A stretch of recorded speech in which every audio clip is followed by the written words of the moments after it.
Hello and welcome back. This is video number 3 and we're going to talk about how to create a MySQL database. And then we'll talk about, in addition to that, how to insert data into a MySQL database, how to look at a database, and how to understand the basics of it so that if you ever need to do this in the future, you can. So when it comes to installing a MySQL database, it's actually a very easy thing to do. It's simply click, and a few clicks and you're done. And I'll show you exactly the step-by-step process of doing that. However, that said, how do you go about inserting data into the database if you ever need to do that? Well, this is often underutilized, but needed in the long term whenever you're running your website. So with that said, let me go ahead and show you how. So to create a MySQL database, it's super easy. Let's start at the top. So make sure that you're logged into your cPanel, and what you want to do is scroll downwards and look for databases. If it's different, then basically what you want to do is look for the MySQL database wizard, and this will walk you through step by step. It's the easiest way to go. So first things first, click on this, and then it's going to ask you what you want to name your database. Now this right here is going to be your domain name, so it's going to be different for different people, and you don't have to worry about that. So just enter a database name, so we'll say DB, and this could be anything you want. You just need to remember what it is. Click on next step. And then you want to create a username. So the username or the user has access to the database. So this is separate. So you're creating a username and then you're creating a separate database so that user has access to that user. All right. So let's put that in here. We'll just say user1. And then of course you want to do a password. And what I usually like to do is click on password generator, because then you choose a very complex password. So you can click generate password here. I'm going to pause this video right now and create a random password, and we'll copy it down here. So once you're done with that, you just click on the checkbox that says I have copied this into a safe place and I am ready to use the password, and then it automatically enters it here. So as you can see, it is a very strong password, and we click create user. The next step is step 3, is to add the user to the database. And to do that, all we have to do is click on all privileges and click next step. And that's it. So now what you need to do is, hopefully you have saved the password to a very safe place. Usually what I do is I open up Notepad and then I save it here. Now in addition to that, I usually try to save this right here. So if you're installing a web script, typically what it'll do is it'll ask you for your database name. And the database name is the full text between these quotation marks. So I'm going to copy that over here. So that's the database name. So I usually do db equals this, and then the user equals this. And keep that in a safe place. So as you can see, that's how easy it is to create a MySQL database.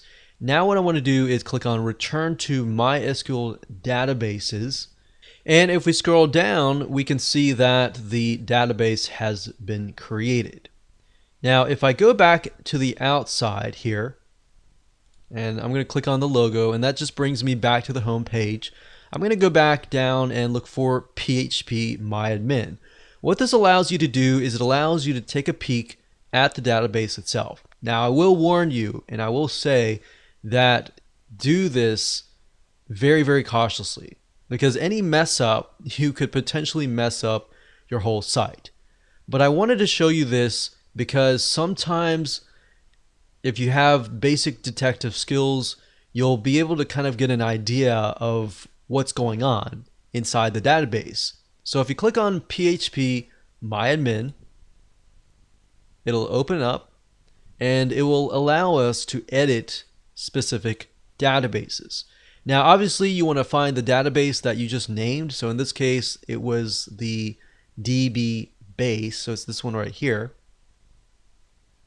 And we can click on here. So we can see that there are no tables found. And the reason why is it's an empty database, right? But let's say, for example, that we choose a different database that has data inside of it. So what I've done is I've gone into a WordPress site database. In this case, I'm not going to show you the username and password on all that, but I want to show you some of the basics. So whenever you install a WordPress site, for example, it will have, install plugins and all of that. And sometimes you'll see plugin database tables inside of here. So sometimes you can actually edit the data that is inside of these tables.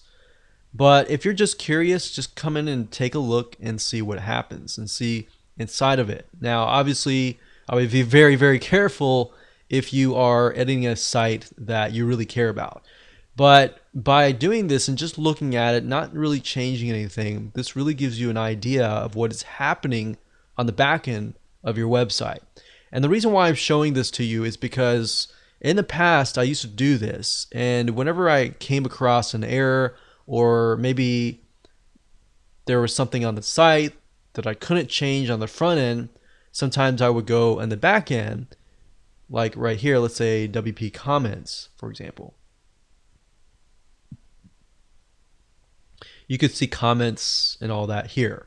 So what I'm showing you this is you can actually replace existing data with data that you want. And just coming through here and being able to see what's happening on the back end really allows you to see what is happening in your site.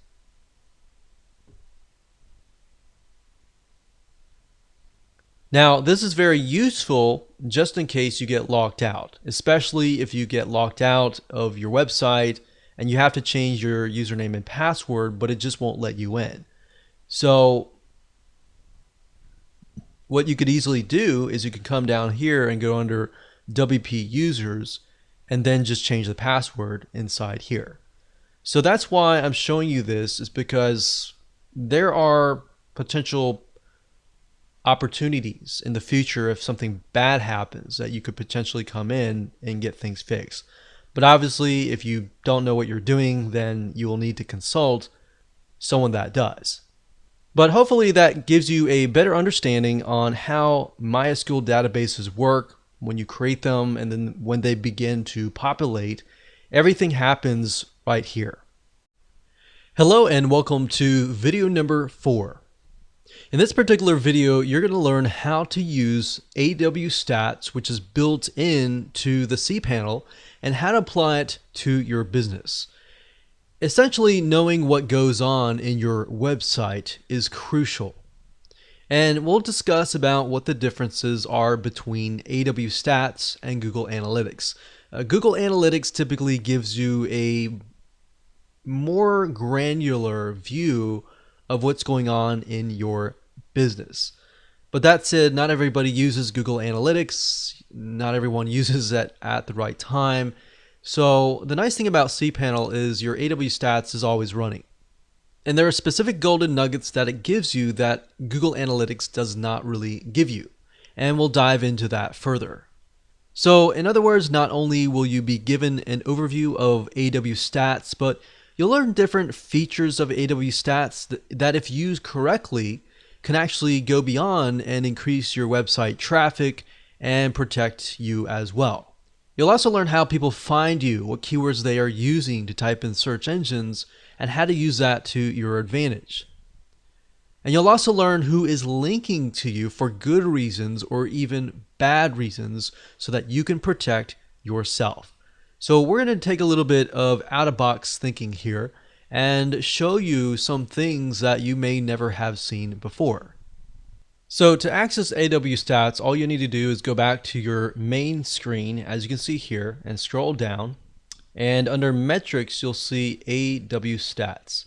Now, I want to briefly talk about these other metrics. The visitors basically just tell you every single IP address and every single file that they are accessing. So if you want a granular view of what is happening detail-wise, what people are accessing, what IP addresses are accessing your site, you would go here. So that would be probably a little bit more overwhelming to the average Joe. Now, that's there though if you want to do that. And then of course bandwidth just tells you how much bandwidth or how many files in the metric of like megabytes or gigabytes your prospects and site visitors are actually using. So if you have a lot of videos, you have thousands of gigabytes of videos and there are hundreds of people visiting it per day, it gives you a better idea of how much your website is actually using. So in addition to that, you can click on AW Stats. Now I'm not going to show you, otherwise it'll show you my domain, but if you click on that, it'll give you the option to either choose the regular yourdomain.com or the SSL version of yourdomain.com. So, and then of course you're going to see your monthly history over time, what is happening on your website, the days, the months, which months are potentially getting more traffic. So that's something that I would highly advise you to really start looking into. Like, what days are your visitors reacting? Are there certain days that are better than others? Because it's going to be different for different websites. And knowing that information is actually going to really help you increase your traffic and potentially increase your sales if you're running a business. We've got days of week, we've got hours, which is crucial. You might notice that you might be getting more people at a specific hour, specific time. And knowing this data is important because you can connect it to your email autoresponder system and email people at that specific hour. So really taking yourself out of the box and understanding what is happening here, how are people interacting with your website is crucial. And then we have locales, which is basically where people are coming from, the different countries, different locations, and all of that. We have different hosts, we have different authenticated users, and then what kind of robots are visiting your site? Is Google coming to your site and indexing your site? Is Yahoo, is other search engines doing that? And then the visits, duration, how long are people actually staying on your site? Are they staying a few seconds? If they are, that might not be a good sign. Maybe you can look at your content and see why. If they're staying a long time on specific pages, then why is that? Is it because their videos? Are they intriguing? What is that? So use this data to your advantage. You can see file types. What kind of files are they accessing? Are they accessing regular pages? Are they downloading files? Are they downloading a lot of zip files or video files or whatever? And then different pages. What kind of pages are they accessing? What kind of operating systems are they using? What kind of browsers are they using? And you can also see where they're coming from. So you can see what search engines are sending traffic to you and who is linking to you. What files are they linking to? And this is a great way to figure out who is linking to you. Are they doing it for good reasons and they're maybe recommending you? Or are they linking to you and trying to hijack your files? And maybe they found like a loophole in your files and they're, sharing it with everybody else illegally. You can find that information and find what is happening within AW Stats for that. You can also see the search phrases, like what kind of search phrases are people typing in to Google to find you. So this is really good to have. So we got search key phrases, which are phrases, a bunch of keywords put together, or we have keywords in the top 25 right here. And then of course you can see the different types of browsers people are using with different types of support. Now, whether that is useful for you, that might be, that might not be. But at the end of the day, what I found is from here up to here usually is very, very good golden nuggets that you could potentially use in other areas of your business. So that's basically an overview of AW Stats and why it is good for you. But at the same time, definitely install Google Analytics and look at both, compare both, and see what is happening in your business and your website.